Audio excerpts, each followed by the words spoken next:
Mesdames et messieurs, chers amis, bonjour. Merci le président Richard Portugal du PJF pour approche cette présentation générale du sujet de la philosophie politique qui anime finalement cette journée de réflexion qui va commencer, et nous le disions avec nos amis des médias qui vont ouvrir ce bal de réflexion. C'est toujours Elisabeth Lévy, Yvan Rioufol, Robert Ménard, le président de Radio J, Serge Achtenberg. Rappelez, parce qu'il faut quand même que je dise que le sionisme étant la lutte de libération du peuple juif oppressé et déporté de son pays, qui s'appelait la Palestine, qui s'est appelé la Judée, qui s'est appelé la Samarie, qui s'est appelé par bien d'autres noms. Est-ce que l'antisionisme est de l'antisémitisme? Je pense personnellement que refuser au peuple juif, et à lui seul, dans bien des cas, son droit à l'autodétermination individuelle et collective, est certainement soit l'antisémitisme ou très proche. Je voudrais surtout, pour la clarté des débats, qu'on ne confonde pas son opposition au gouvernement israélien actuel, passé ou futur, avec de l'antisionisme. Où le problème est plus compliqué, c'est quand on refuse, et au peuple juif et à l'État d'Israël, son droit à son histoire, son droit à dire que la vieille ville de Jérusalem, elle est juive, que le mur occidental, c'est le mur qui a été construit par les Juifs en plusieurs étapes, on ne va pas refaire l'histoire il y a 3000 ans, et qu'il est difficile d'accepter d'abandonner la partie la plus juive de cette ville. D'être vraiment en tant que militant radicalement antisioniste, est-ce que c'est de l'antisémitisme? Est-ce que c'est être anti-juif? Robert Ménard. Juste deux ou trois précisions. D'abord, c'est parce qu'il y a Elisabeth à cette tribune que j'ai accepté facilement de venir, parce que je m'étais dit, tu le sais, que je ne parlerai plus jamais de cette question-là, parce que c'est une question où vous prenez que des coups, les gens n'écoutent pas ce que vous dites, ou vous prennent la première partie de votre phrase sans garder la seconde, et vous en prenez plein la figure, et donc ça me semblait pas plus possible d'intervenir. Moi j'ai écrit un livre sur la loi Guesso, je me suis dit plus jamais j'en parlerai, ça suffit. Parce que je ne suis pas juif. Et que ça me pousse, ça m'oblige à des prudences que je pense qu'une Elisabeth Lévy ou qu'un Alain Finkielkraut n'auront pas parce qu'ils sont juifs et donc ils sont paradoxalement, non pas paradoxalement, ils sont plus libres pour parler de ces questions-là. Ça c'est les trois prudences. La deuxième chose c'est que je ne crois pas que l'antisionisme ce soit quelque chose d'homogène. Moi j'ai des amis qui sont contre l'existence d'État d'Israël et qui ne sont pas antisémites. J'ai dans mes amis des gens dans l'extrême gauche qui sont des gens qui contestent le fait même qu'il existe un État d'Israël, enfin un État d'Israël, un État juif, qui le contestent et qui ne sont pas antisémites. Je connais plein de gens qui sont antisionistes et qui sont viscéralement antisémites. je travaille, et j'ai beaucoup travaillé dans le Moyen-Orient. J'ai vu, pour prendre le monde que je connais, c'est celui de la presse. Moi, je le dis à mes amis arabes, parce que j'ai des amis arabes, je suppose, comme vous. 80% de la presse du monde arabe, qui est une presse plus qu'antisioniste, et aussi, évidemment, avant tout, une presse antisémite. Mais je crois qu'on ne peut pas, à partir de ce constat-là, dire tous les gens qui sont antisionistes sont antisémites. Ça, ce n'est pas vrai. Deuxième remarque. Troisième remarque, j'ai entendu ce que vous disiez, et en même temps, je ne suis pas tout à fait d'accord, parce que quand même, pourquoi le débat est aussi difficile à mener, enfin au moins calmement, c'est que vous avez bien précisé, et vous avez raison de le dire, on peut critiquer la politique du gouvernement israélien sans mettre pour autant en cause l'État d'Israël. C'est évident. On peut critiquer M. Sarkozy, on est ici quelques-uns à ne pas se gêner pour le faire, c'est pas pour ça qu'on nie à la France le droit d'exister, ou qu'on est anti-France, évidemment pas. Sauf que pour une bonne partie de la communauté juive française, la moindre critique de l'État d'Israël, ou de la politique du gouvernement israélien, se traduit par des accusations immédiates, pas seulement d'antisionisme, mais d'antisémitisme. Il y a exactement de la même façon. Moi, parce que j'ai dirigé Reporters sans frontières, je l'ai vu. Vous critiquez l'État, je ne sais pas, vous critiquez l'autorité palestinienne. Dieu sait que du point de vue de la liberté de la presse, l'autorité palestinienne, vous avez matière à les critiquer, comme le Hamas. Les gens font immédiatement de vous des partisans. Ils vous disent, eux, mais alors vous êtes sionistes. Oh. Tu ne soutiens pas l'État d'Israël parce que tu dis que le rêve de M. Arafat, c'est une presse qui ressemblait à la presse soviétique. Moi, je l'ai dit, je le lui ai dit. Alors, donc, problème. Mais voilà. Le problème, c'est qu'on est dans ce cas de figure-là. C'est-à-dire qu'on n'arrive pas à discuter sérieusement. Avant-dernier point, par exemple, sur la vieille ville. On peut, me semble-t-il, contester ce que vous avez dit sur la vieille ville de Jérusalem, c'est-à-dire penser qu'il faut peut-être la partager en deux pour faire vivre deux États, et c'est pas attentatoire à quoi que ce soit, c'est simplement que peut-être que cette ville, elle se partage aujourd'hui entre des gens différents. Je pense que c'est possible de dire ça. Dernier point, pour revenir à votre question, maintenant, moi, personnellement, je ne suis pas antisioniste. Si être antisioniste, c'est nier l'existence de l'État d'Israël ou le droit à l'existence de l'État d'Israël, évidemment pas. Mais je suis d'une sévérité extrême sur la politique, pas que du gouvernement actuel, de bon nombre de gouvernements israéliens. Il y a un an, c'était en janvier 2009, j'étais parmi les manifestants palestiniens, de cette manifestation pro-Hamas qui voulait protester contre la guerre contre la Palestine. Donc c'était un mouvement qui se réclamait de l'antisionisme et on a pu y voir, j'ai vu moi-même des drapeaux israéliens qui ont été brûlés, j'ai entendu dans la foule des slogans qui criaient mort aux juifs, donc on voyait bien, même pour celui qui ne voulait pas admettre que l'antisionisme était porteur d'antisémitisme, qu'il s'étalait là au grand jour, et même d'ailleurs avec l'appui de toute l'extrême gauche qui était représentée. Et donc il faut décortiquer ce piège sémantique là, en fait, cette dialectique islamiste qui est un peu bâtie sur une sorte de paranoïa qui voudrait que le sionisme soit en fait une agression contre l'islam, parce que c'est en fait un peu ça qui revient, si on décrypte bien tout cela, et une sorte d'agression contre une sorte d'agression contre une culture qui refuserait la modernité. Et je pense que c'est ce piège, c'est dans cette analyse critique que ne veulent pas faire les médias, qui sont par nature un peu paresseux, un peu naïfs, un peu suivistes, et qui se laissent aller à avaler cette énormité qui a voulu, au bout du compte, dans cette idéologie antiraciste, le sionisme ait été assimilé à un racisme précisément, une sorte de complot contre le monde musulman, et que être antiraciste, c'était aujourd'hui être antisioniste. Et que d'ailleurs, paradoxalement, on s'aperçoit que on s'aperçoit que ce concept-là a été développé en même temps que celui de l'islamophobie qui a été importé par Tariq Ramadan, je l'ai lu récemment, et qui lui interdit toute critique de l'islam. Donc on voit que sur ces domaines très sémantiques, la critique est vouée à l'échec, c'est-à-dire que vous ne pouvez pas dire un mot contre l'idéologie islamiste sans être taxé d'islamophobie.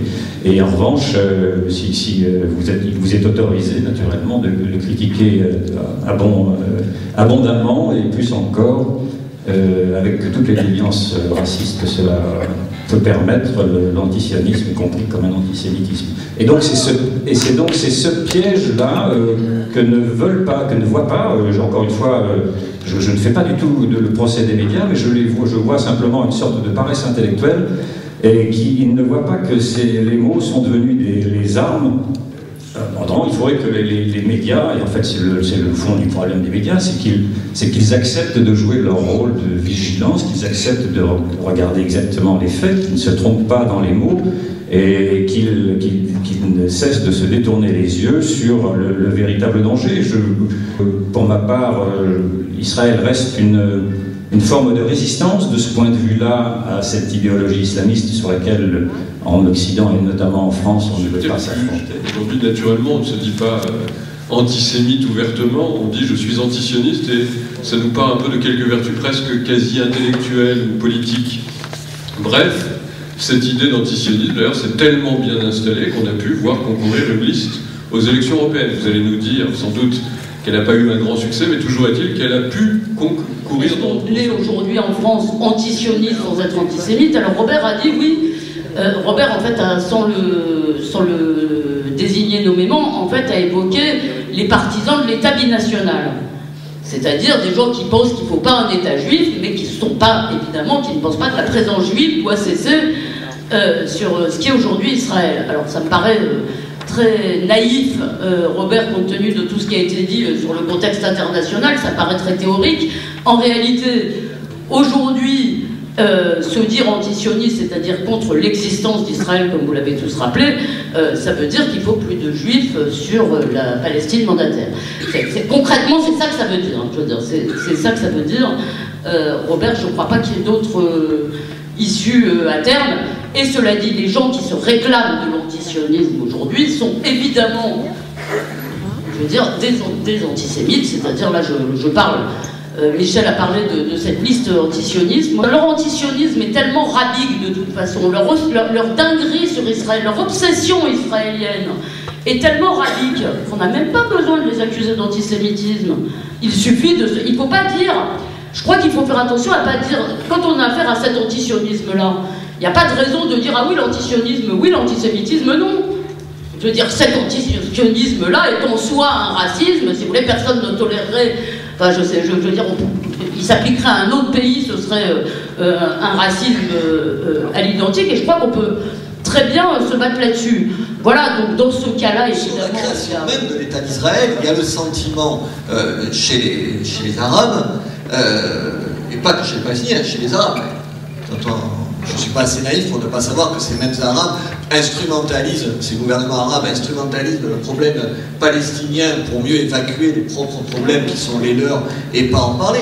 Il y a quand même l'idée, et qui n'est pas une idée complètement sotte, complètement folle, que Israël naît de la Shoah et que la Shoah, c'est pas exactement leur affaire. Hiérarchisation sans arrêt du malheur des uns et des autres, chacun pensant que le sien il est plus important que l'autre, ça me semble pas forcément une bonne idée. Oui, il y a des antisionistes qui ne sont pas antisémites. À l'intérieur, par exemple, de ce qu'était la Ligue communiste révolutionnaire, le NPA. Attendez, non mais attendez, avant même que je finisse la phrase, il ne faut pas hurler. Moi j'ai été à la Ligue communiste il y a des années, et je n'en pense plus beaucoup de bien aujourd'hui. Il me semblait qu'il y a des années encore aujourd'hui, la part des dirigeants de l'organisation trotskiste, qui sont des juifs par ailleurs, et qui sont pour un État binational, ils sont majoritaires. Et je ne pense pas qu'on peut mettre là encore dans le même sac les fous furieux de la liste, tu sais, antisioniste Dieudonné, et les gens, les trotskistes qui sont autour d'Alain Krivine et qui sont contre un État d'Israël juif. C'est pas la même chose. Ah non. Voilà, ça veut dire qu'il y a des gens qui sont pas contre la présence juive en Palestine ou en Israël, qui disent simplement qu'ils sont pour un État binational. Ça, c'est la vraie chose. Qu'ensuite, tu me dises qu'aujourd'hui, un État binational a aucun sens pratiquement, je suis d'accord avec toi. Aujourd'hui, c'est une revendication qui reste, tu vois, puis le monde entier va faire qu'un seul pays, c'est à peu près aussi réaliste. Mais c'est des gens qui ne sont pas en va au-delà de ce qu'il représente lui-même pour devenir un peu un symbole. C'est en cela que ce débat m'intéresse, moi, personnellement. C'est-à-dire que le sionisme est compris comme étant l'aboutissement du politiquement incorrect tel qu'il n'est pas compris précisément dans les débats actuels et dans les médias. Ce que je veux dire par là, c'est que le sionisme est en train de nous dire que d'abord un peuple a le droit à réclamer son identité, a le droit à se réclamer de sa langue, de son histoire, de son territoire, et c'est très précisément ce que l'on ne veut pas entendre aujourd'hui, où l'on dit que l'avenir des peuples est dans le multiculturalisme, dont on sait qu'il est le cheval de Troie de l'islamisme. Et c'est en cela que je trouve que le débat, eux, les idiotiques de cette chose très importante dans ce débat, c'est le déséquilibre de l'information et de la critique aujourd'hui entre ce qu'on veut faire contre Israël, vis-à-vis d'Israël, et ce qu'on fait ou ne fait pas vis-à-vis de la Palestine. Le déséquilibre de l'information. C'est toujours la même chose. Dire par exemple, je vais répondre à votre question, monsieur. Dire par exemple qu'il y a un déséquilibre de l'information, mais moi je l'entends exactement dans l'autre camp. J'entends sans arrêt nos amis arabes. Vous voulez avancer si on est dans un autisme pareil?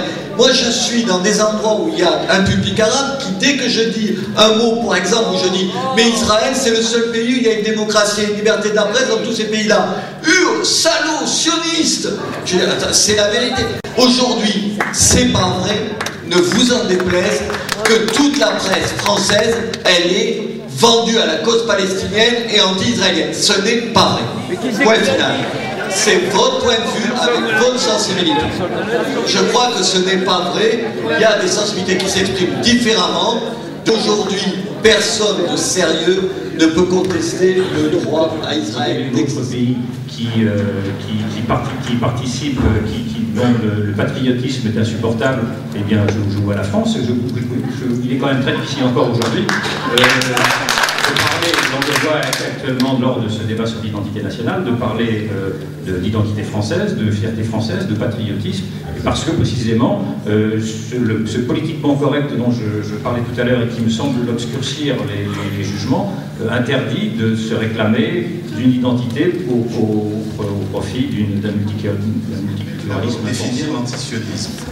L'antisionisme, c'est une idéologie qui dénie aux Juifs le droit à l'autodétermination et à la souveraineté sous le prétexte qu'ils ne constituent pas un peuple. Comme ils contestent la condition de peuple aux Juifs tels qu'ils sont organisés sous la forme d'un État, en l'occurrence l'État d'Israël, l'antisionisme conduit nécessairement à prôner l'extermination des Juifs parmi les habitants de cet État, dans la mesure où l'on peut supposer que ces Juifs n'accepteraient pas de se faire harakiri volontairement. De ce fait, l'antisionisme n'est pas une opinion parmi d'autres opinions.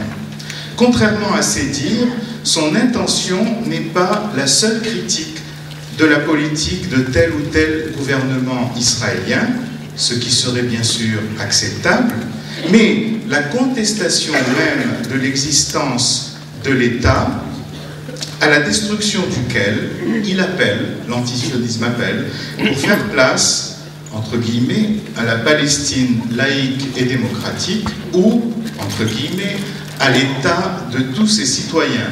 Cette dernière formule étant la formule des post-sionistes israéliens. L'antisionisme est une mutation de l'hostilité envers le peuple juif. L'antijudaïsme tacle l'aspect religieux, et donc il porte sur des dimensions de religion et de spiritualité. L'antisémitisme s'attaque à l'aspect communautaire, et donc il porte sur des dimensions de culture et de société. L'antisionisme s'attaque à l'aspect national, et donc il porte sur des dimensions politiques et étatiques. La condition de peuple est donc la cible essentielle de l'hostilité envers les Juifs, et elle fait référence à une condition historique et politique. En ce sens-là, l'hostilité envers les Juifs est différente du racisme. La forme de l'antisionisme est apparue dans les années 30. Pour le communisme, première forme communiste, le sionisme est un nationalisme bourgeois réactionnaire. Pour le monde arabo-islamique, c'est la rébellion du dhimmi contre le Coran, d'une nation dominée contre ses maîtres. Pour les altermondialistes aujourd'hui, le sionisme incarne la survivance de l'État-nation, d'une identité à la nuque raide qui s'oppose au mondialisme et au métissage culturel. Pour le monde arabo-musulman, l'union d'Hitler et du Moufti de Jérusalem, figure de proue du nationalisme arabe et dignitaire de l'Allemagne nazie, le refuge trouvé en Égypte et en Syrie par les nazis en fuite, notamment l'adjoint de Goebbels, Van Leers, constitue autant d'événements qui devaient préparer une telle évolution. On y retrouve l'influence ou la proximité du nazisme, qui voue, lui, je l'ai mis en pointillé, les Juifs comme peuple à l'extermination. Je terminerai sur cet antisionisme arabo-musulman qui refait surface aujourd'hui dans le monde et en Europe et qui converge avec celui des altermondialistes.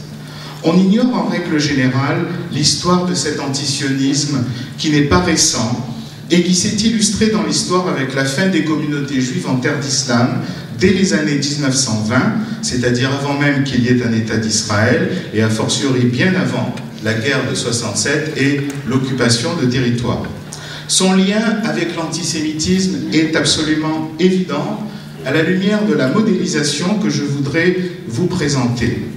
Le destin des Juifs de 10 pays, du Maroc à la Perse, de la Turquie au Yémen, fut décidé massivement dans un mouvement transnational et transétatique qui concerna tous les pays d'islam sur une période de 30 ans. En vertu d'une responsabilité collective, les Juifs furent exclus ou expulsés en totalité ou en très grosse proportion de tous ces pays. Donc, ce statut des Juifs, des dispositifs juridiques, économiques, politiques, dénationalisation, discrimination juridique, isolement et séquestration des personnes, spoliation économique, discrimination socio-économique, événements pogromiques. La liste est longue d'événements violents qui donnent le signal du départ aux Juifs ou qui les poussent à partir ou qu'ils sont expulsés à ces occasions. Deux modes de liquidation des communautés juives, expulsion ou exclusion dans certains pays. L'antisionisme, ce n'est pas quelque chose ce n'est pas de la rhétorique, ce n'est pas un argument sur lequel on peut discuter. L'antisionisme a une histoire, et cette histoire s'inscrit dans la logique et la portée de l'antisémitisme, de l'histoire antisémite. Dans cette logique-là, c'est pourquoi, à mon sens, il n'est pas l'objet d'un débat, mais d'un combat. Comme par hasard, dans Clearstream, il y a un listing de coupables de vendre, pas de mettre leur argent ailleurs, ces coupables étant des hommes politiques et des financiers. Comme par hasard, sur ce listing, sur ce faux listing, il y a, mais toujours un ou deux noms pas juifs. Par exemple, M. Chevènement, ça sauve parce que le reste, c'est Strauss-Kahn, Sarkozy, complètement. Là, je ressens quelque chose d'une vieille France et d'un antisémitisme très ancien qui consiste à poser qu'un homme politique juif n'est pas tout à fait un homme politique. Un forum social à Saint-Denis il y a quelques années, et là, il y avait une salle plus démocratique que la vôtre, c'est-à-dire avec moins de velours, et une tribune qui dénonçait à tort et à travers le communautarisme juif d'un certain nombre d'intellectuels français de ces forums, et qui dit, mais enfin, quand même, expliquez-moi, ces gens que vous dénoncez, Bernard-Henri Lévy, Glucksmann, ils sont, non seulement ils soutiennent les musulmans, mais ils sont parmi les seuls intellectuels à les soutenir, que ce soit pour la Bosnie, que ce soit pour la Tchétchénie. Et la réponse à fusée de la tribune était merveilleuse. C'était, oui, mais cela signifie que les Bosniaques et les Tchétchènes ne sont pas vraiment les musulmans. Ils ne sont pas de véritables musulmans. C'est magnifique. Ce qui compte, ce n'est pas la victime. Ce qui compte, c'est celui qui victimise. Car ce qui compte, ce n'est pas un Palestinien tué et un Tchétchène tué. Alors ce qui compte, c'est que le Palestinien serait tué par le Juif, alors que bon, le Tchétchène n'est pas tué par les Juifs, c'est le moins qu'on puisse dire. Donc, la haine ici définit son objet. Vladimir Zankelevitch dit « La méchanceté est cause d'elle-même ». C'est-à-dire, ne cherchez pas pourquoi le méchant martyrise un tel ou un tel. Le méchant peut, le juif, son tort radical, originel, c'est pas de faire ceci ou de faire cela, c'est d'être. Et c'est pour ça qu'on peut s'attaquer à un juif enfant qui n'a encore rien fait. Il est juif. Dans ce que dit Zankelevitch, c'est qu'il y a une sorte de vertige ravissant et suicidaire dans la haine. Comme ces guêpes qui meurent en piquant leurs victimes. C'est exactement ce qu'on a répandu, ce qu'un SS a répandu à Primo Levi lorsque Primo Levi est arrivé à Auschwitz. Primo Levi demande pourquoi me traites-tu comme ça? Et Dieu sait que beaucoup d'intellectuels juifs se sont acharnés à voir ce qui dans le juif faisait qu'il était attaqué. Et là, est-ce que c'est sa vertu? C'est le peuple du livre.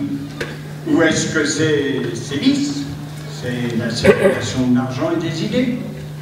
Et même, bien, la réponse du SS à Primo Levi, elle est fantastique. Il dit, ici, il n'y a pas de pourquoi. C'est-à-dire que la haine, elle est sa propre raison. Elle est cause à suivre, cause de soi. Alors pourquoi il faut exterminer les juifs et les coiffeurs? La réponse est pourquoi les coiffeurs? Territoire en échange de la paix, ça ne marche pas. Et que la base, le fondament de le problème, c'est la négation du droit d'Israël à l'existence comme État du peuple juif. Et malheureusement, cette négation, aujourd'hui, on la trouve même parmi des milliers européens de la finance et de la politique. La semaine dernière,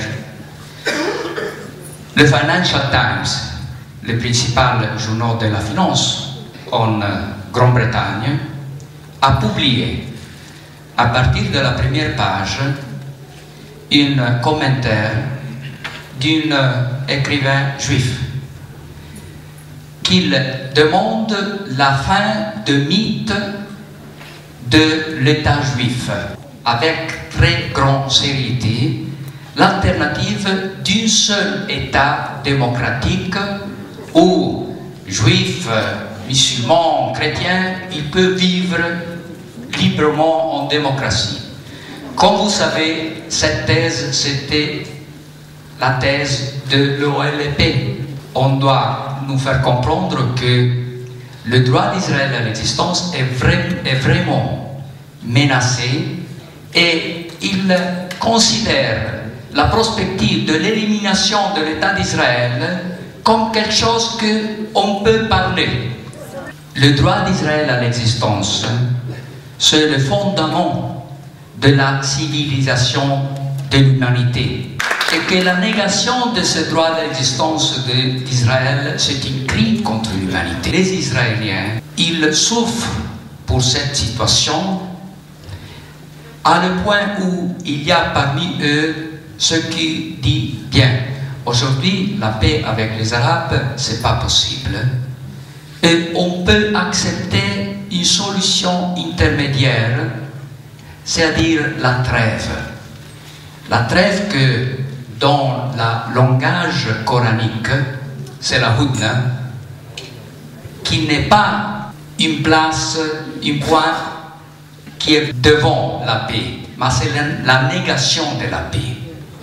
C'est une tactique pour avoir plus de temps, pour se renforcer et en attendant le moment où on peut éliminer notre adversaire. Magdi Cristiano Alain aussi, qui faisait l'objet d'une fatwa du Hamas, Mohamed Sifawi qui lui-même a continué, je crois, aujourd'hui à être un petit peu menacé pour ses prises de position d'un homme libre, qui est d'origine algérienne, aujourd'hui français, qui est musulman, lui.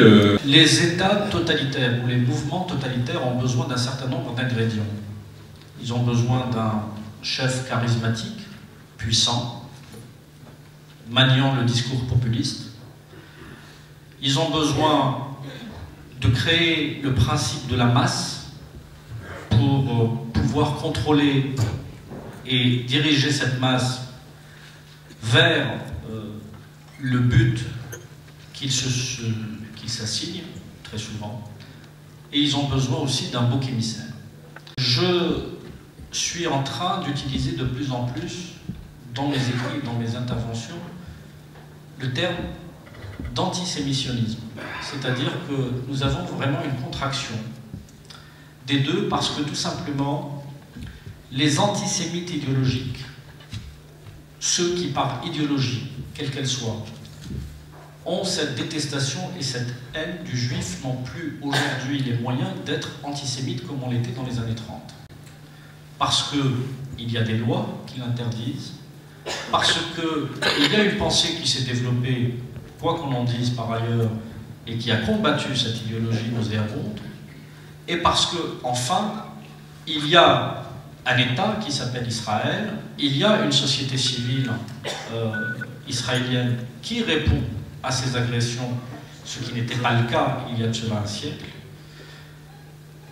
ou 60 ans, ou 70 ans, et il y a enfin une diaspora qui est effectivement très mobilisée sur ces questions et de manière. Nous sommes face à un phénomène qui est différent de celui des années 30. Je prends cet exemple parce que c'est l'exemple qui est le plus souvent cité. Dans les années 30, le juif était ghettoisé, très souvent, avait déjà subi des pogroms, et était fragile, il était faible, il ne disposait pas de points, disons, d'ancrage qui lui permettraient de sauver sa vie. Parce que depuis la chute du mur de Berlin notamment, il y avait une place, si j'ose dire, à prendre, et cette place a été prise par l'idéologie islamiste. Je considère que l'islam politique occupe, depuis la fin des années 80 et plus précisément depuis le début des années 90, cette place laissée vacante par l'idéologie communiste après sa dislocation. Et de mon point de vue, les démocraties n'ont pas été suffisamment attentives à ce changement qualitatif et à cette montée de l'intégrisme islamiste qui s'est substituée à une autre idéologie et qui s'est présentée comme une idéologie politique sous couvert de la religion. Ce qui était, il y a quelques années, improbable, c'est-à-dire des alliances entre Ahmadinejad, Chavez et certains chefs d'État. Ce sont, à tout le moins, des alliances improbables quand on sait que, par exemple, l'idéologie islamiste est radicalement, ou devrait, ou était, jusqu'à un passé récent, radicalement opposée à toutes les idées de l'extrême gauche. Toutes les idées de l'extrême gauche et à toutes les idées de la gauche, d'une manière générale. C'est-à-dire que cette extrême gauche qui est à tout le moins anticléricale, qui est censée être progressiste, etc., s'est intéressée subitement à une idéologie qui est l'antithèse de ce qu'elle a toujours défendu. Et je pense que cette place occupée depuis maintenant une vingtaine d'années par l'islam politique n'a pas été suffisamment analysée, et du coup, ce déficit en termes d'analyse fait faire à certains un mauvais diagnostic de la situation, qui fait dire par ailleurs, ici ou là, que nous vivons, que nous nous apprêtons à vivre, en définitive, une sorte de choc de civilisation. Parce que c'est de ce... Je ne peux pas isoler le problème israélo-palestinien et la question de l'antisémitisme de l'environnement mondial et du contexte dans lequel nous vivons. C'est tout simplement un fonds de commerce qui était appelé à trouver sa clientèle, allègrement même, puisque des constructions intellectuelles ont été montées de toutes pièces, et on voit très souvent l'incohérence du propos et la faiblesse même du propos qui est tenu en face, c'est-à-dire dans la bouche de ceux qui, pour couvrir leur antisémitisme idéologique ou de circonstance, utilisent ce nouveau concept tout aussi affreux et qui est en réalité une forme déguisée d'antisémitisme, l'antisionisme en l'occurrence. Ces gens-là nous inquiètent, et nous avons raison de nous inquiéter, mais je pense que nous leur répondons de la manière, en tout cas généralement, nous répondons de la manière la plus inadéquate qui soit, dans la mesure où nous sommes souvent tentés de croire qu'ils ont la capacité de refaire l'histoire d'une certaine manière. Mais je pense qu'il y a un autre message à leur faire passer. Parce que, par nature, je ne suis pas partisan ni de l'attitude, ni du discours victimaire. Je pense que le meilleur message à faire passer de Chavez à Dieudonné en passant par Ahmadinejad, c'est que l'histoire ne se répétera pas. Pour plusieurs raisons. L'histoire ne se répétera pas parce qu'on n'est pas en 1930 et on n'est pas en 1940. Les actes antisémites qui ont eu en France ont poussé certaines personnes à se communautariser de plus en plus. C'est exactement ce que veulent tous les antisémites. Les antisémites idéologiques veulent aujourd'hui encore que le juif se ghettoise, d'une part. D'autre part, les plus grands antisémites veulent que le juif vive dans la peur. Si vous entretenez à l'intérieur de la communauté juive cette peur, vous faites plaisir à ceux que vous êtes censés combattre. Vous les alimentez. Une méconnaissance absolument totale. Mais quand je vous dis totale, il m'a été donné à mon corps défendant d'avoir un débat de quelques minutes avec le bien nommé Dieudonné, alors que ce n'était pas prévu, alors que j'avais refusé. Le journaliste a quand même organisé le débat, peu importe de qui il s'agissait, et j'avais dit publiquement, c'est une très très grande radio nationale, je ne comprends pas comment quelqu'un d'intelligent, quelqu'un qui a fait des sketchs drôles, qui a été militant en politique, plutôt sympa, plutôt contre Le Pen à l'époque, en vient à ce type de délire. Et Dieudonné avait répondu, non mais il faut arrêter avec l'impérialisme, il faut arrêter avec la guerre du Nord contre le Sud, cette absence de fraternité dans le monde, n'importe quoi. C'est-à-dire qu'il n'y avait absolument rien lié de près ou de loin, non seulement à une politique d'un gouvernement israélien quel qu'elle soit, mais avec comment dirais-je, ce mouvement politique, idéologique, que les historiens un tout petit peu sérieux, pas celui qu'on a nommé tout à l'heure, donc ça c'est sûr, ça va évidemment pas sans, ça c'est clair, les historiens sérieux connaissent, apprécient plus ou moins, mais ça reste un autre problème, et qui a été le sionisme, qui est absolument passionnant, sur lequel on peut débattre pendant des journées entières. Rien du tout. Un certain nombre d'étudiants que j'ai en master de Sciences Po évoquent le sionisme, pas de manière forcément négative, mais en n'y connaissant rien. Et quand je vous dis rien, c'est rien du tout. Vous avez dans le monde un certain nombre de diplomates que je rencontre parfois, ou des gens, des industriels que je croise dans mes différents périples à l'international, qui évoque le sionisme en disant des choses, en disant des choses qui n'ont tout simplement aucun rapport. Ça, on peut très bien discuter, à condition que ça soit au moins qu'il y ait une stigmatisation qui se fonde sur des éléments. Ensuite, ils sont vrais, ils sont faux, mais là, même pas. Et pour l'essentiel, on retrouve une arabophobie, je rappelle quand même que pendant plusieurs décennies, le premier sioniste ne savait même pas qu'il y avait des Arabes sur place, ils n'en avaient jamais vu, parce qu'à Odessa, les Arabes se faisaient rares tout de même. Donc, une islamophobie, ce qui est tout aussi ridicule du point de vue sioniste, non seulement originel, mais d'aujourd'hui.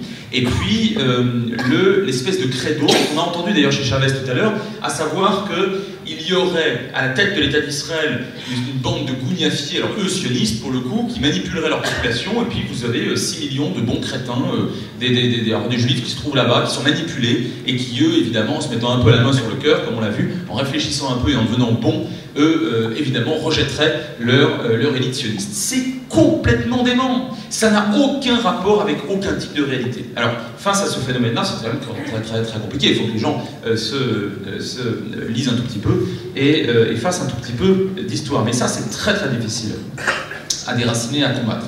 La deuxième forme d'antisionisme, elle se couvre des oripeaux d'un anticomplotisme.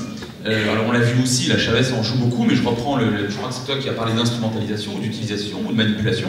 Chavez le fait très bien, mais d'autres aussi, Ahmadinejad le fait très bien aussi, les soviétiques l'ont fait pendant très longtemps, à savoir qu'il y avait de toute façon un complot. Le complot est toujours forcément contre le peuple que le dictateur représente et dont il défend les intérêts, forcément, toujours. Là aussi, c'est un ingrédient qu'a rappelé Mohamed. Et puis 3, les comploteurs sont toujours plus ou moins des capitalistes. Donc derrière le capitaliste, on retrouve le juif, et terminé, fin du banc. Vous avez aussi une jalousie sociale, mais là aussi, on a quelque chose d'absolument ridicule. Une bonne partie de la population israélienne, c'est pas ici que je vais le rappeler, vit en deçà du seuil de pauvreté, communément admis dans l'OCDE, et en tout cas, vit de très grandes difficultés. Le mouvement sioniste a commencé avec rien du tout, et même, pour le coup, surtout pas les banquiers juifs. Alors ça, à l'exception de Rothschild, alors vraiment aucun banquier juif. Et c'était marginal. Donc, on est encore une fois dans un au-delà totalement fantasmé.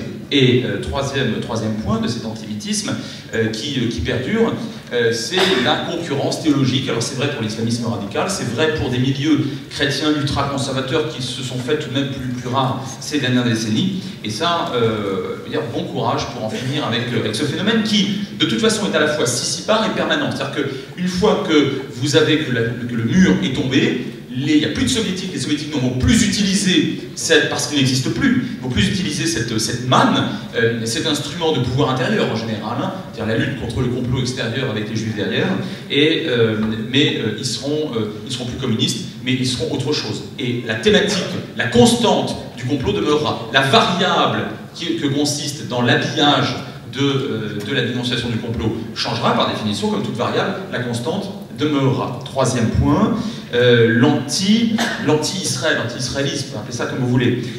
On a la détestation, ou en tout cas la rivalité géopolitique, sans parler forcément de détestation, d'un certain nombre d'États arabes, d'abord au début de tous les États arabes, et d'un certain nombre d'entre eux. Je dis un certain nombre parce qu'aujourd'hui, l'État jordanien a tout de même résolument et géopolitiquement intérêt à ce qu'Israël non seulement soit là, mais soit très puissant. Mais la plupart des États arabes, par nature, étaient contre la création de l'État d'Israël et donc contre le mouvement sioniste, qui considéraient que cette terre devait leur appartenir respectivement d'ailleurs, hein, pas ensemble, hein, chacun en voulait un petit morceau.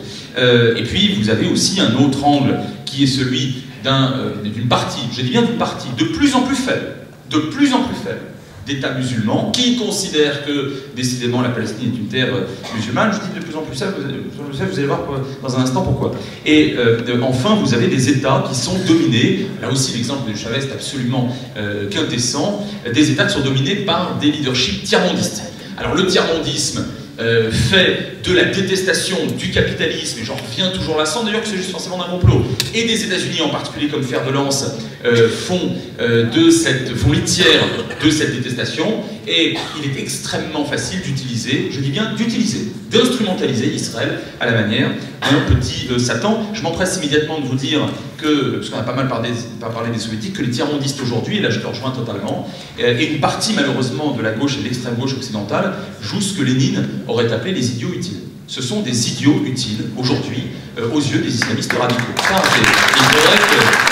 et je pense très sincèrement Et alors là, pour le coup, en tant que citoyen, évidemment en tant que citoyen français ici, on a un rôle citoyen absolument fondamental à jouer pour leur faire comprendre que le rôle d'idiot utile, à la fin, ça se termine très mal pour celui qui l'est objectivement. Enfin, dernier point, il y a cette dichotomie entre le fort et le faible. Alors c'est vrai que dans les opinions publiques occidentales, notamment dans les jeunesses, c'est quelque chose qui prévaut beaucoup. Alors c'est pas nouveau, je parle de quelque chose qui date au moins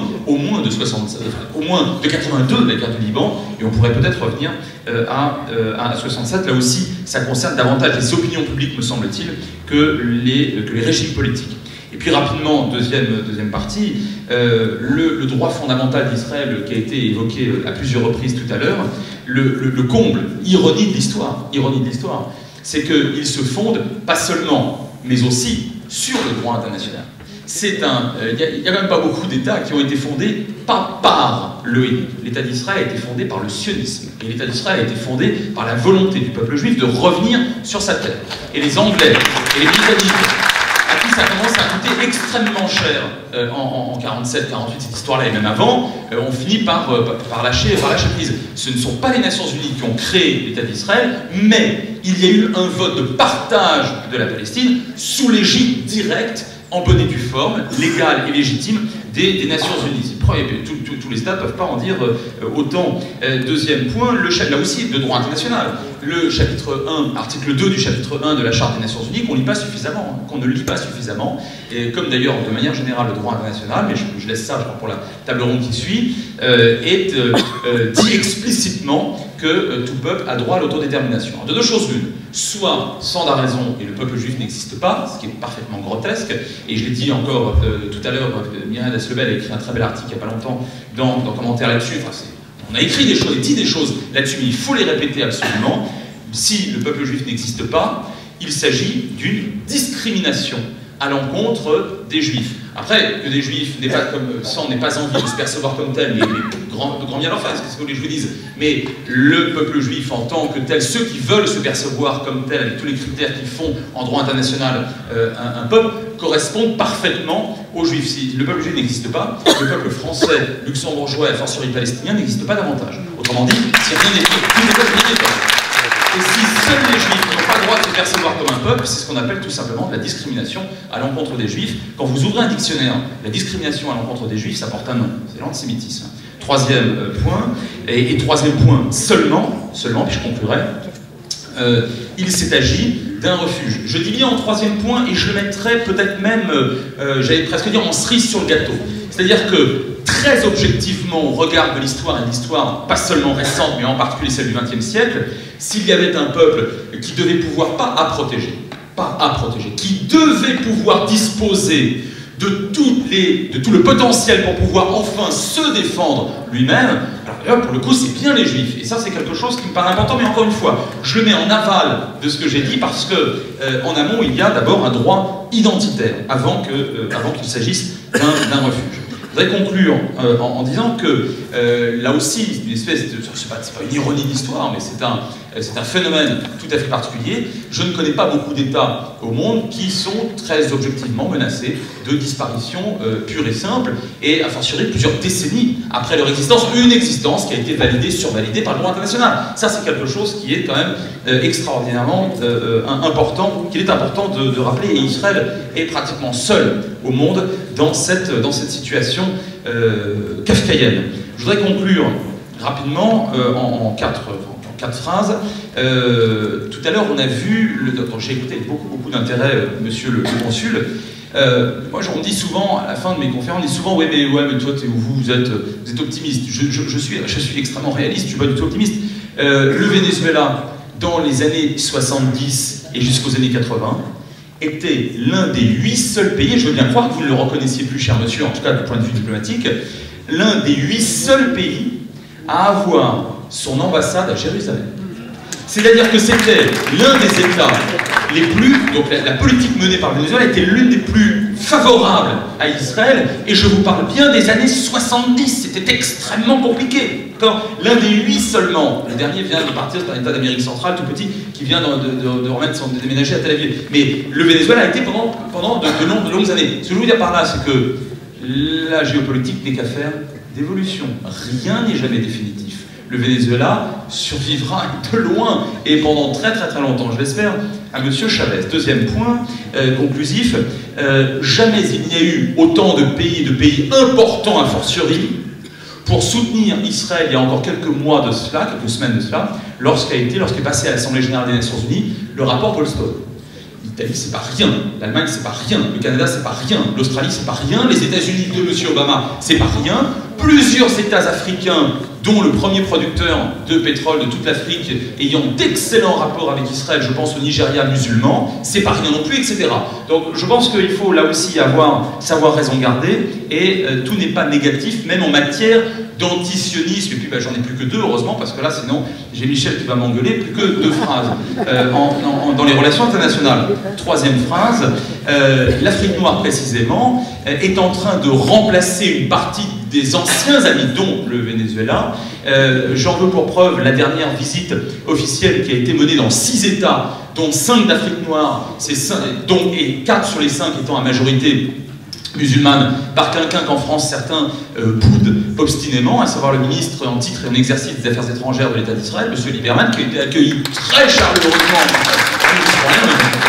il a été accueilli très chaleureusement par ces États d'Afrique noire qui, il y a encore quelques années, étaient contraints de suivre la politique violemment antisioniste et anti-américaine, par exemple d'un Kadhafi. Et bien aujourd'hui, ce n'est plus le cas. Pensez également, et j'en finis, à l'Asie centrale et au Caucase. Vous avez là des États qui sont majoritairement, voire quasi exclusivement musulmans, et qui entretiennent d'excellents rapports avec Israël. Et puisqu'il faut conclure, eh bien je le ferai, cette fois c'est promis. Il n'y a pas d'arrêt, il n'y a pas de pause, il n'y a pas de repos dans la lutte contre la bêtise. Il n'y a pas de pause, il n'y a pas d'arrêt, de vacances possibles dans la lutte contre l'antisionisme et l'antisémitisme. Et c'est un grand juif qui disait, me semble-t-il, le problème avec l'éternité, c'est que c'est un peu long, surtout vers la fin. Merci. Merci.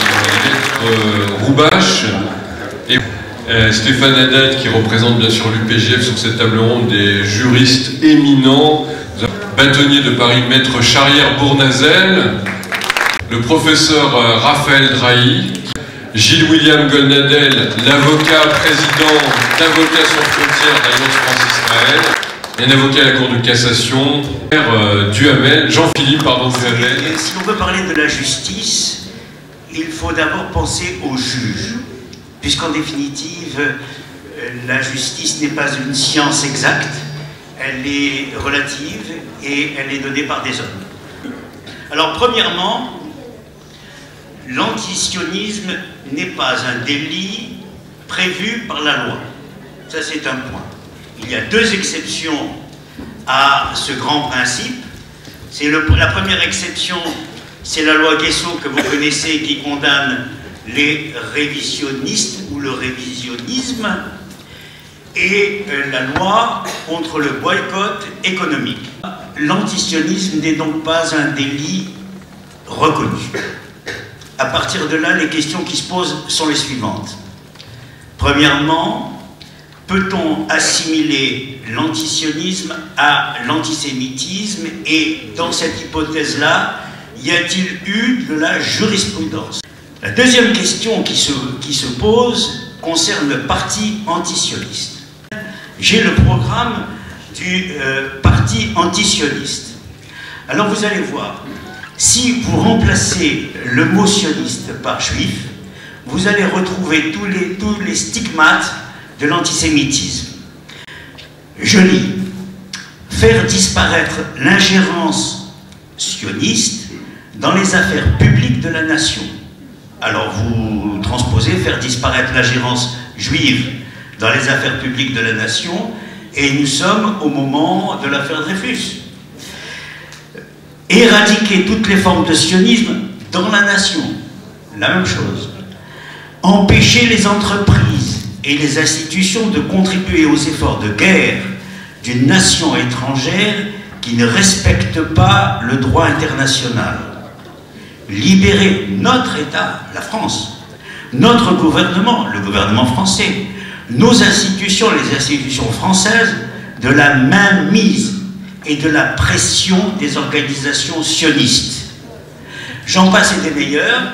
Comme vous le voyez, vous avez simplement à remplacer le mot sioniste par juif, et nous sommes encore à l'époque du gouvernement de Vichy. Et la meilleure preuve, c'est que sur le sigle du parti antisioniste, il y a la carte de la France, avec le drapeau d'Israël sur la carte de la France. Le drapeau d'Israël est barré de 2 traits rouges, et à la place, on met le drapeau français. Voilà. Donc, l'antisionisme, c'est d'abord, bien sûr, de lutter pour la France aux Français. C'était le sinistre slogan qu'on entendait sous le gouvernement de Vichy. Alors, la question qui va se poser, et nous allons en débattre certainement, c'est de savoir s'il faut ou non une législation pour interdire ce parti antisioniste. Il y a une provocation de la part de Dieudonné.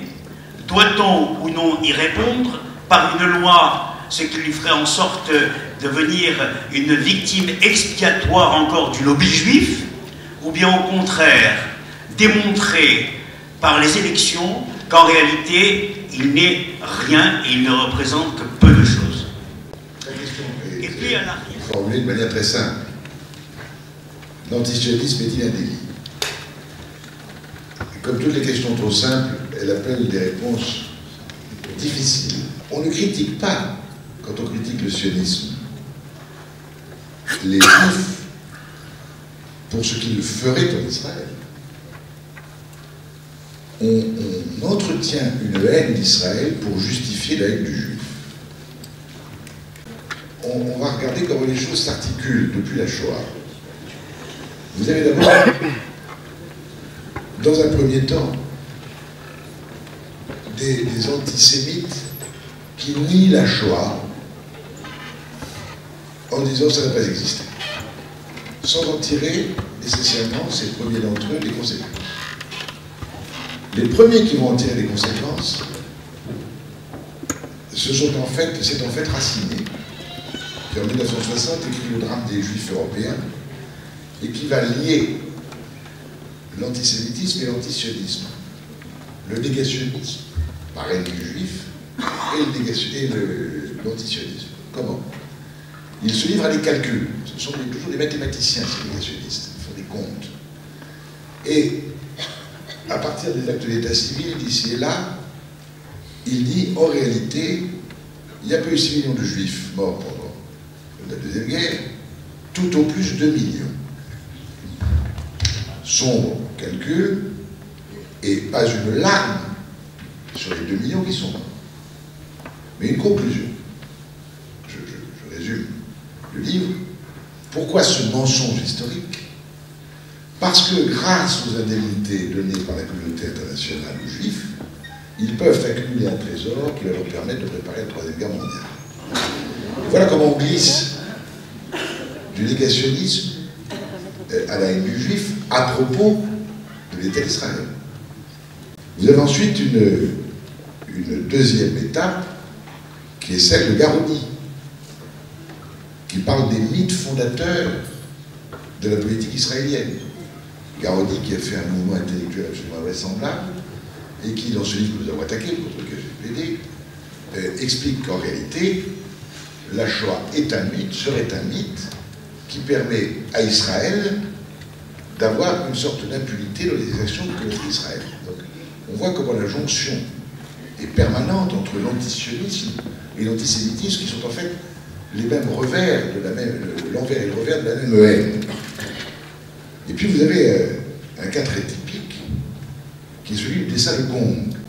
Un quai de gare, un train fait de wagons à bestiaux, une foule de civils, et au pied du train, un officier nazi et un soldat nazi. Simplement, entre les deux, un chien, c'est d'énormes chiens. Simplement, sur la casquette de l'officier, sur le casque du soldat, l'étoile de David, et des bulles qui sortent de la foule, qui est en fait revêtue de cercles lubrifiés. Les hommes à Gaza, les femmes à Jéricho, disent les soldats, l'officier et l'homme de troupe nazi avec l'étoile de David. Et la défense de Conque consistait à dire « mais ce n'est que la critique d'une politique ». Et il a obtenu l'effet jugé que ce n'était pas la critique d'une politique, que sous prétexte de politique, c'était en fait une manifestation d'antisémitisme pur. En renvoyant l'image de la Shoah, bien sûr niée par les négationnistes, et Conque en fait partie, aux Juifs pris dans l'universalité de leur histoire et l'intégralité des membres du peuple, ça n'était pas une critique circonstancielle faite au gouvernement d'Israël, mais une assimilation monstrueuse à travers l'histoire de tous les Juifs à un peuple tortionnaire. Et la décision de la justice a été la condamnation. Et donc cette assimilation est permanente. Alors elle atteint maintenant des sommets dans l'absurde et dans l'ignoble, avec Kapochichi, alias Kamisema, qui se prétend kémite, parce que les Noirs seraient les kémites, en opposition sémite, et que j'ai fait condamner d'ailleurs lourdement la dernière fois. Il vient prétendre que tout est de la faute des Juifs, des sionistes. La castration, l'esclavage. Si vous regardez bien le peuple dont il prétend être issu, ne serait-il fait lui aussi que de gens innocents? L'excision, c'est juif peut-être. Le massacre des Tutsis par les Hutus, c'est juif. Le Darfour, ce sont des juifs.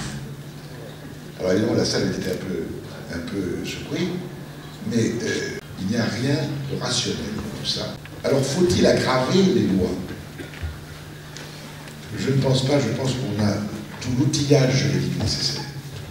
Et l'effet pervers d'une loi nouvelle sera que naturellement on nous reprochera de vouloir museler la liberté, de créer des catégories à part.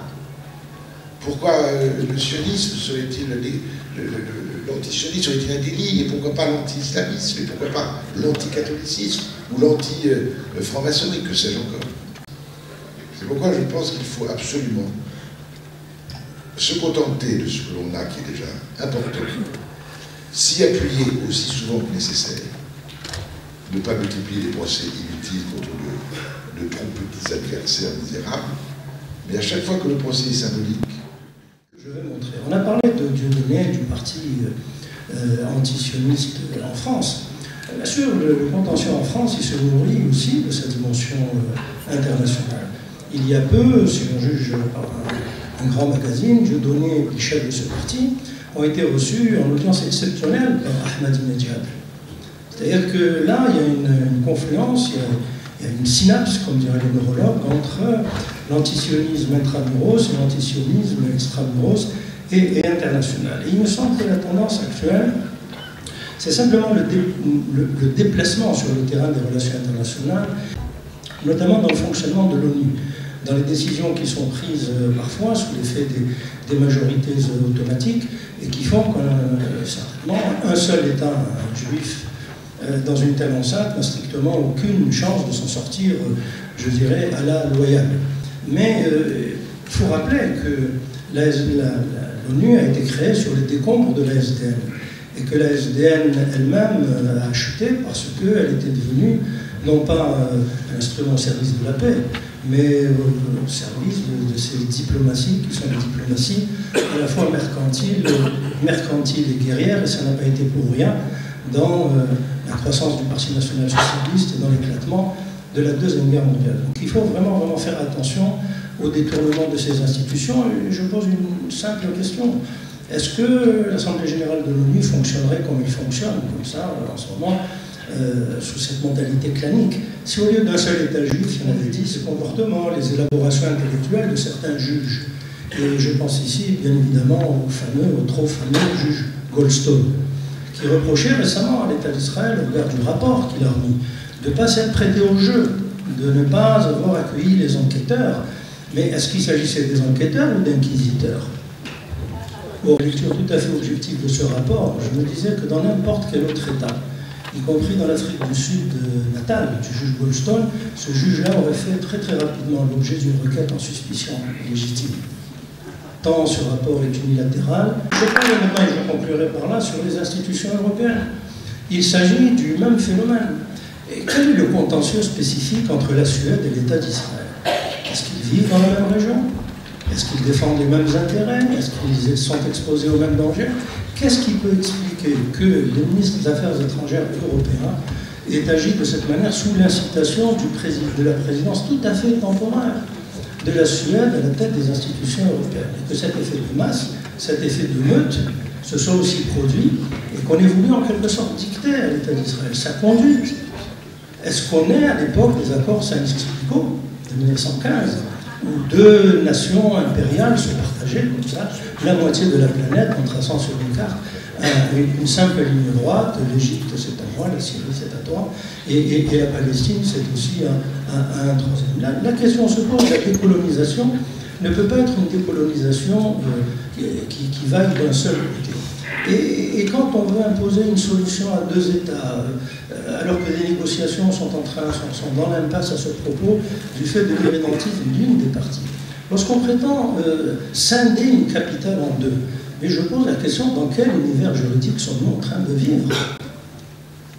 Et quand, je dirais avec un point d'irrévérence, notre ministre des Affaires étrangères donne le partage de la capitale de l'État d'Israël, je lui rappellerai simplement les grandes difficultés qu'il a éprouvées lui-même, simplement pour partager son ministère avec Madame. Maître Duhamel. Mon propos s'articule autour de deux idées forces. La première, il n'existe pas en droit français de délit d'opinion. Et la seconde, nous sommes soumis au principe d'interprétation stricte de la loi pénale. Nos dispositions réglementaires et législatives sont soumises et organisées à une hiérarchie des normes, ce qui signifie en pratique que nos normes nationales et les juges nationaux sont obligés d'appliquer des normes de valeur supérieure, en l'occurrence celles de la Convention européenne des droits de l'homme, et en particulier l'article 10 de cette convention, qui dispose que toute personne a droit à la liberté d'expression, que ce droit comporte la liberté d'opinion, la liberté de communiquer des informations, sans qu'il puisse y avoir d'ingérence d'autorité publique. Alors, l'alinéa 2 de ce texte autorise quand même les États à y apporter des dérogations, mais il prévoit ça de façon très limitée, puisque l'article indique que l'État peut simplement apporter des mesures qui sont strictement nécessaires dans une société démocratique. Vous voyez que la marge de manœuvre pour restreindre les libertés d'expression est très limitée. Et je vais vous en donner quelques expressions dans la jurisprudence de la Cour de cassation, de la première chambre civile, un arrêt du 12 juillet 2006. Il s'agissait d'une affaire dans laquelle la politique d'Israël était dénoncée. On imputait un certain nombre de faits aux Juifs d'Israël, on les accusait d'humilier les Palestiniens. Eh bien, il a été jugé qu'il ne s'agissait là que de la critique de la politique menée par le gouvernement d'Israël à l'égard des Palestiniens, que ces propos n'imputaient aucun fait précis de nature à porter atteinte à l'honneur ou à la considération de la communauté juive dans son ensemble, à raison de son appartenance, etc. Et en conclusion, la Cour de cassation considère qu'il n'y a là que l'expression d'une opinion qui relève du seul débat d'idées. L'expression d'une opinion qui relève du seul débat d'idées. La portée de cet article 10 de la Convention européenne des droits de l'homme est extrêmement large et il y a un mouvement ascendant aujourd'hui en jurisprudence pour donner la portée la plus grande possible à la liberté d'expression. Pour revenir au sujet qui était le nôtre au tout début, avec les listes de Dieudonné, il n'y a rien, on s'est parfois interrogé sur les raisons pour lesquelles ces listes n'étaient pas interdites. Il n'y a rien dans le code électoral, il n'y a rien dans la loi de 1977 qui régit l'organisation des élections des membres du Parlement européen sur l'opinion qui est défendue par les candidats. Ces dispositions se contentent de prévoir les conditions pour être électeur, les conditions pour être éligible, l'organisation du scrutin, etc. Mais aussi bien le code électoral que la loi de 1977 sont totalement muets sur les idées et les programmes des candidats. Ici encore, on est dans le principe de la liberté d'expression. Donc, alors, le code pénal. Dans le code pénal, il n'y a pas d'interdiction relative à l'antisionisme, du moins en tant que tel. Alors, est-ce qu'il est possible de se servir d'infraction loisir? Nous sommes ici confrontés au principe d'interprétation stricte de la loi pénale. Alors, c'est-à-dire qu'il y a en France un principe de légalité, de la légalité des délits et des peines.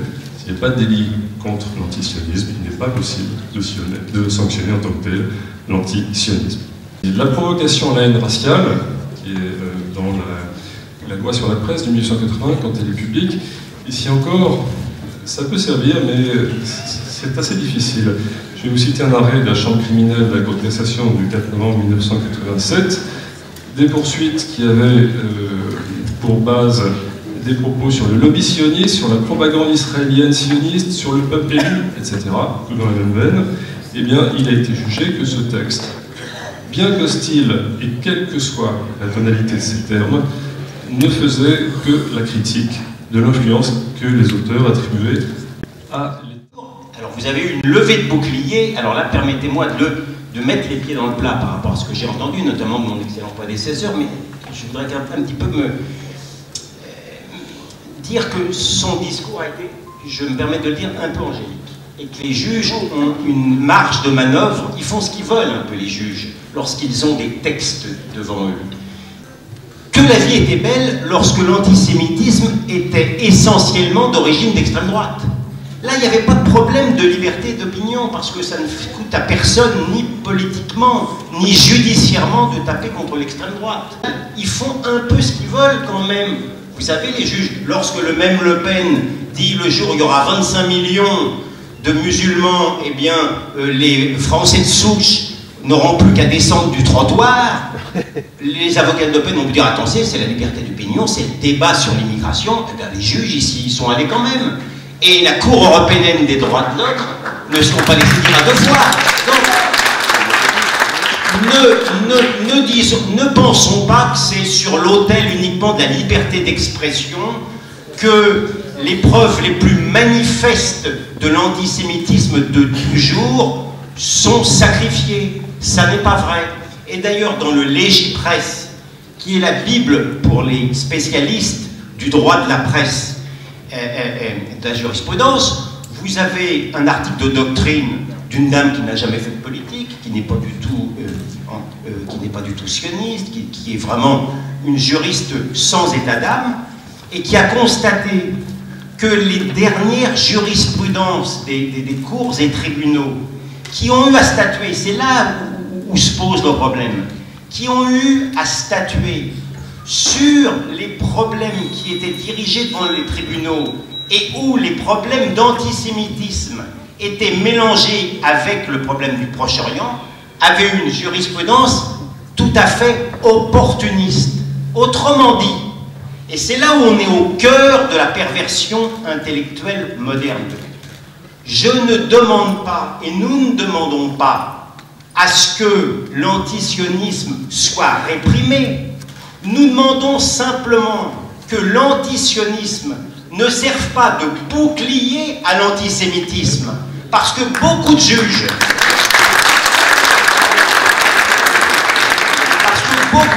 pensent en leur fort que quelqu'un qui un peu contre Israël ne peut pas être tout à fait mauvais. J'observe d'ailleurs que lorsqu'Edgar Morin a dit « les Juifs prennent plaisir à humilier en Palestine », ils n'ont pas dit les Juifs d'Israël. Ce sont, mon cher confrère, les juges qui ont voulu entendre les Juifs d'Israël. Je peux vous dire que si Le Pen avait dit les Juifs prennent plaisir à humilier, on ne se serait pas pris à deux fois. Donc nous sommes au cœur de l'idéologie des temps modernes. On est au cœur du véritable antisionisme qui, par capillarité, a atteint toute une partie de la classe idéologique française ou des pseudo-élites. Lorsque mon ami Joseph Roubache, c'était exemplaire, On a escorté des magistrats en Israël, des hauts magistrats en Israël. Je peux vous dire que ce n'étaient pas les mêmes lorsqu'ils sont partis que lorsqu'ils sont arrivés. Je ne vous dis pas qu'ils chantaient la tikva en partant, mais ils ont vu ce qu'était Israël. Et ils étaient étonnés de ne pas voir des policiers ou des militaires au coin des rues. Ils étaient étonnés de ne pas voir pratiquement des Arabes battus dans la rue. Ne croyez pas que je caricature. Ne croyez pas, mes amis, que je caricature. C'est un magistrat qui avait eu à juger de certaines affaires dont je vous parle actuellement et qui, à mon sens, n'a pas très bien jugé. Mais c'était finalement un brave homme. Il m'a dit en partant au Maître Golnadel, je ne voyais pas le pays comme je le vois maintenant.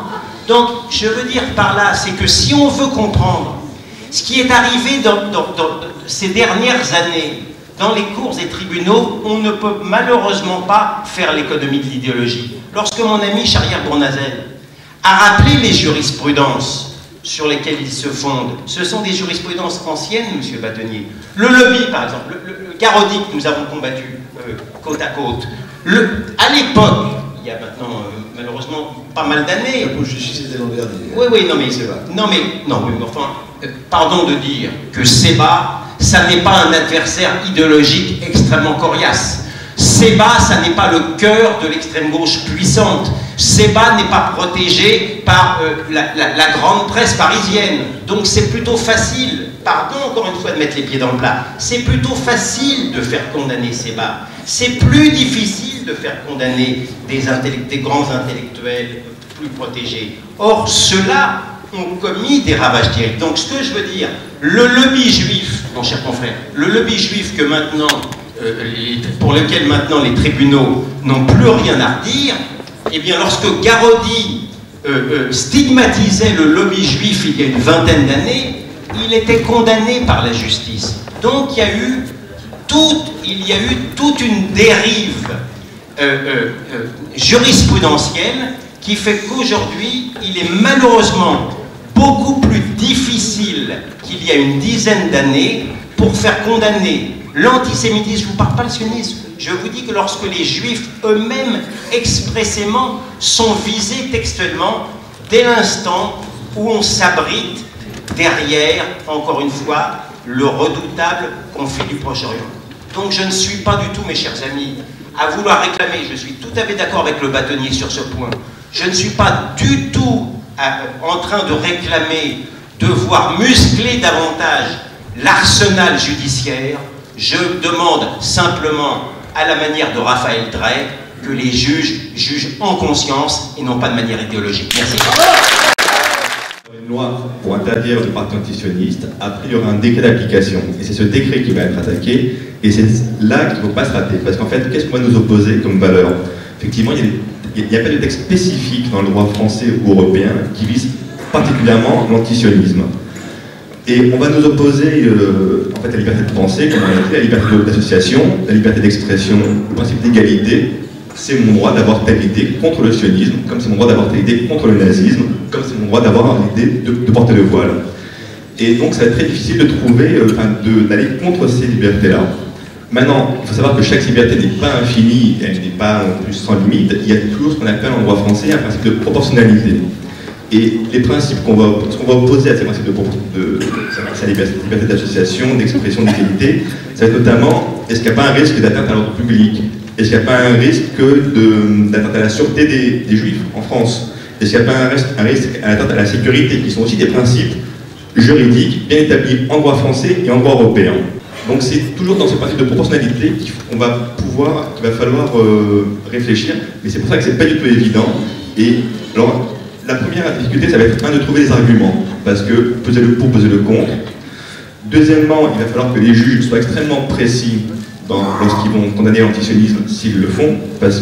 Et troisièmement, il y a aussi effectivement un double piège, qui est de savoir, une fois qu'il y aura une jurisprudence, voire une loi, comment est-ce que ça va être interprété après et récupéré par des tas de groupes, de mouvements et de personnes qui sont contre la liberté, qui sont contre les ennemis de la liberté, qui sont ennemis de la liberté, vont pouvoir dire ah ben vous avez bien vu, avec l'antisionisme, vous avez eu une loi, vous avez eu des arrêts, ben, nous, le même principe, on les applique à nous, et ça va être encore une fois extrêmement compliqué. À l'époque, trouver une manière inédite de s'incarner. C'est justement pour ça qu'il est toujours en train de ruser. L'antisémitisme ne se ressemble jamais lui-même. À chaque nouveau siècle, à chaque nouveau choc, il arrive à se déguiser d'une manière à tromper l'ennemi et dans laquelle on ne le reconnaît pas tout de suite. Il y a eu un antisémitisme religieux. On a, dans un premier temps, quand les crises étaient religieuses, les juifs représentaient quoi? Les déicides, le peuple qui avait tué Dieu. C'est quand même paradoxal. Ensuite, pendant les crises économiques, que représentaient les juifs? Eh bien, l'antisémitisme s'est déguisé d'une manière qu'ils n'avaient jamais utilisée, qui était les juifs sont les riches, les juifs sont la puissance financière, donc l'antisémitisme est devenu financier. Évidemment, tous ces antisémitismes que je vous dis là, par strates, arrivent à s'agréger entre eux, ils ne s'excluent pas, ils arrivent à coexister. C'est d'ailleurs pour ça que quand un nouvel antisémitisme arrive, il emporte avec lui les anciens relents, et on a toujours l'impression qu'il charrie des choses qui deviennent vraies parce qu'elles sont anciennes. Sous le nazisme, par exemple, l'antisémitisme s'est déguisé en quelque chose d'encore inédit, qui était l'antisémitisme de race. Les juifs ont cessé d'être complètement déicides, ou seulement déicides, ils ont cessé d'être totalement riches, ils ont été en plus une race. Donc on a inventé cette notion inédite, donc de nouvel antisémitisme, qui était la race juive. Et aujourd'hui, je pense... Et là, l'antisémitisme se confondait avec la droite et l'extrême droite. Alors je vais vous donner mon avis très personnel. Je pense aujourd'hui, et tant pis si je choque, que l'antisémitisme n'est plus de droite et d'extrême droite. Pour moi, la droite et l'extrême droite sont passées aujourd'hui au racisme. Je vais vous expliquer. Aujourd'hui, parce que l'État d'Israël existe, l'antisémitisme, qui est très malin, s'est dit bah, moi aussi je vais devenir géopolitique. Puisqu'il y a un État d'Israël, il va falloir que je trouve une nouvelle manière actualisée de me transformer. Cette transformation, elle est géopolitique. Donc aujourd'hui, la manière d'être antisémite, elle est d'être antisioniste. Pour moi, l'antisionisme, on a le droit d'être antisioniste, c'est comme un paquebot, un énorme paquebot. Et sur ce paquebot de l'antisionisme, quelques passagers clandestins se sont glissés. Et ces passagers clandestins sont précisément l'antisémitisme. Et l'antisionisme aujourd'hui me paraît être fondamentalement de gauche, voire d'extrême gauche, notamment chez les altermondialistes, qui ont une vision du monde qui est les pauvres contre les riches. Vous allez voir à quel point on retombe sur nos pattes. Les pauvres contre les riches, ça veut dire quoi? Ça veut dire grossièrement, puisque l'antisémitisme, sous ses aspects raffinés, est toujours grossier, ça veut dire, en gros, l'État d'Israël contre les Palestiniens. Et le vice de raisonnement est très simple, puisqu'on fait toujours des amalgames dans l'antisémitisme. C'est État d'Israël égale Israélien égale tous les Juifs égale n'importe quel Juif pris au hasard.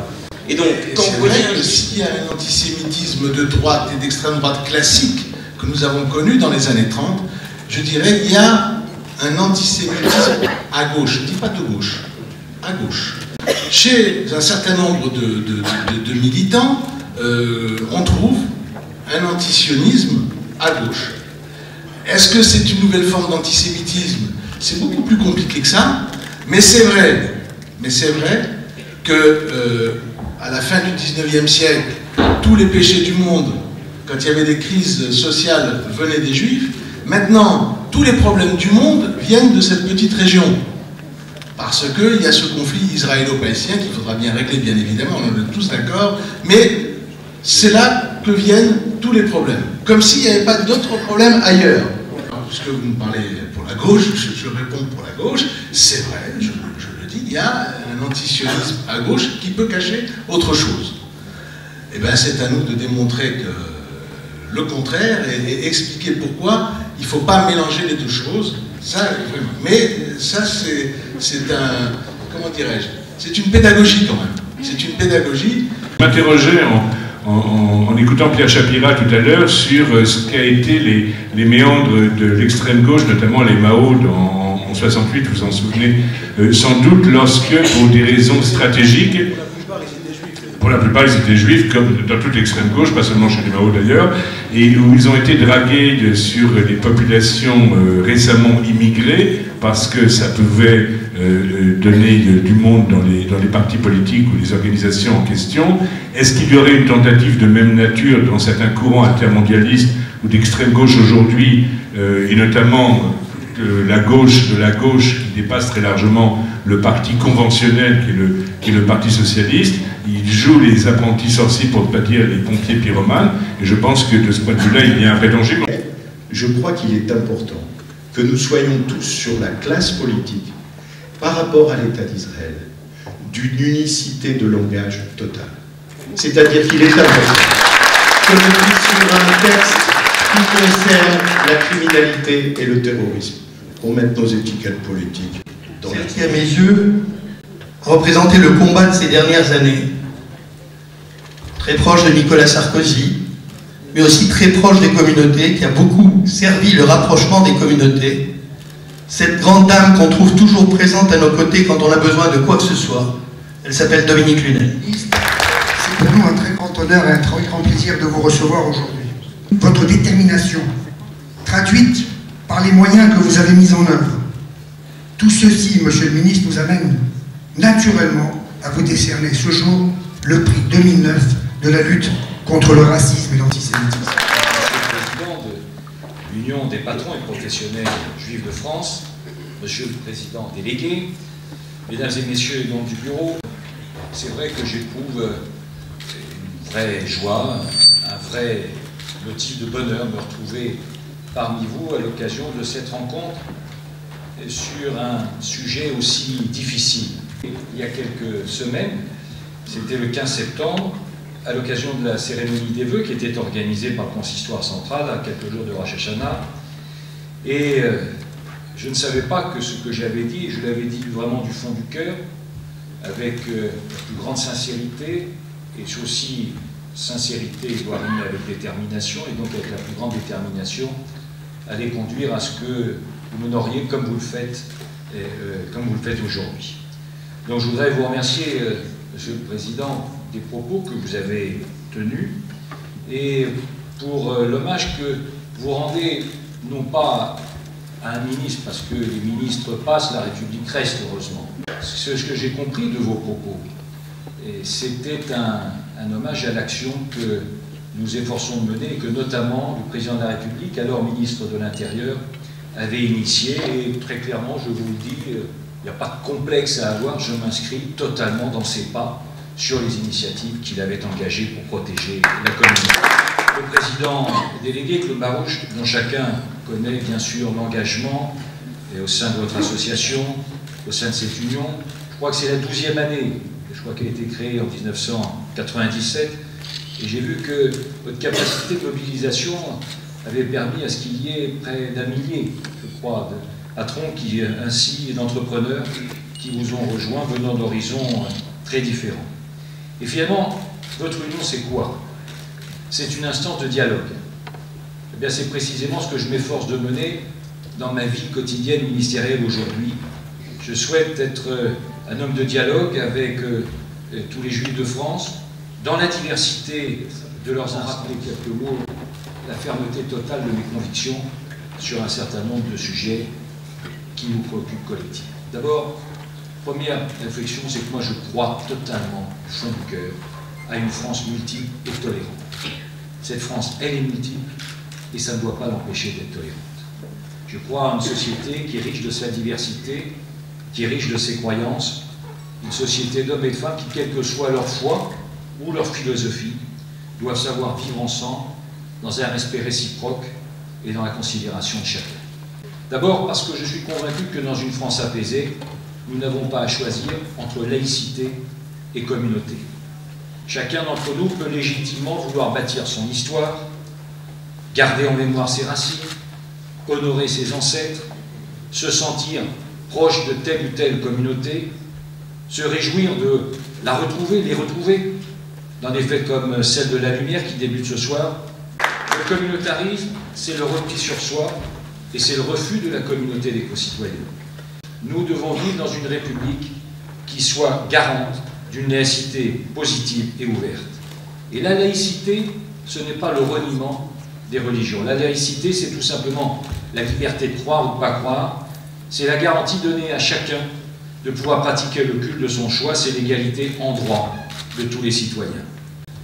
Je le dirai toujours, et j'ajouterai, je ne me lasserai jamais d'ailleurs de le dire, l'antisémitisme est un poison de notre République.